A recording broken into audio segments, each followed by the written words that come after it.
Bonjour et bienvenue dans ce nouvel épisode de Bric-à-Brac. Aujourd'hui, nous allons voir comment débuter en macrophotographie pour moins de 10 euros.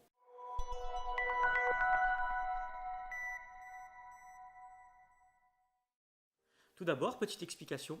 La macrophotographie, c'est le fait de prendre en photo un sujet plus gros qu'il ne l'est en réalité. Comme vous pouvez le voir sur ces clichés, généralement, c'est des photos d'insectes ou de plantes en plan très rapproché.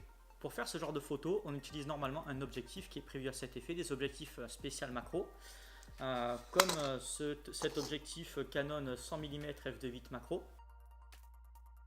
Mais le souci, c'est que ce genre de matériel est assez cher et un débutant n'a pas forcément les moyens de se payer un objectif qui vaudrait 2 à 3 fois le prix de son appareil photo. Mais dans cette vidéo, je vais vous montrer une méthode qui vous permettra de faire vos premiers clichés macro sans vous ruiner.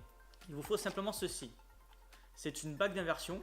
Comme son nom l'indique, ça permet de fixer votre objectif photo à l'envers sur votre réflexe.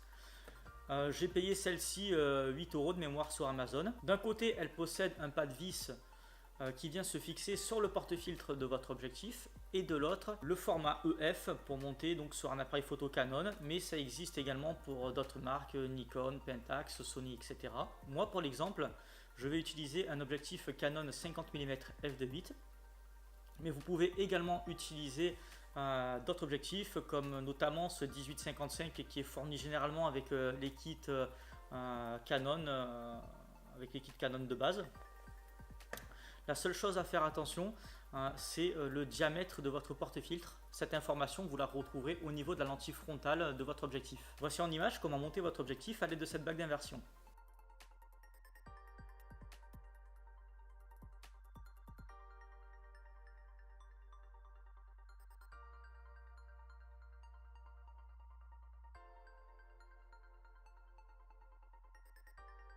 Si vous souhaitez modifier l'ouverture du diaphragme afin d'avoir le contrôle sur la profondeur de champ, il vous faut premièrement mettre l'objectif sur votre appareil de manière classique, donc sans la bague d'inversion.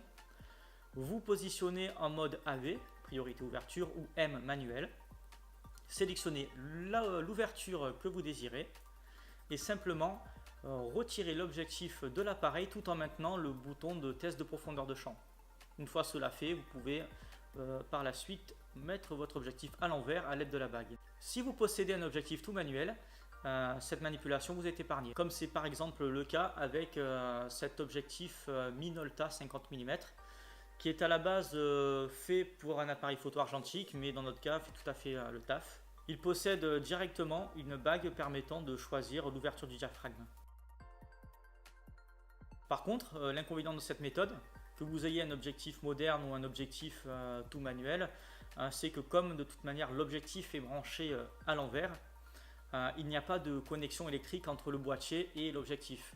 Donc vous perdez notamment l'autofocus et donc la mise au point se fera simplement en avançant ou en reculant l'objectif de votre sujet. Donc à cause de ça, vous allez avoir quand même pas mal de déchets dans vos photos. C'est-à-dire que vous aurez 1 à 2 photos qui est exploitable sur une dizaine.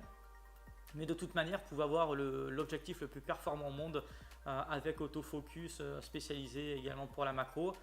Il y aura toujours des déchets parce que de toute manière en photo macro on est tellement proche du sujet que à quelques centimètres ou millimètres près on peut perdre la mise au point et avoir donc une image qui est floue.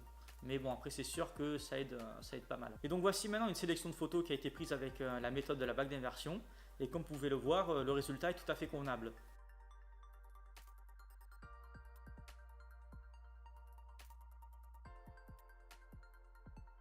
Vous avez maintenant toutes les clés pour débuter en macrophotographie. Vous allez voir, c'est une toute autre vision du monde qui s'offre à vous. Peu importe votre niveau ou votre matériel, que vous ayez un boîtier réflexe, un appareil photo compact ou un smartphone, sortez, faites des photos car comme on dit, une photo vaut 1000 mots.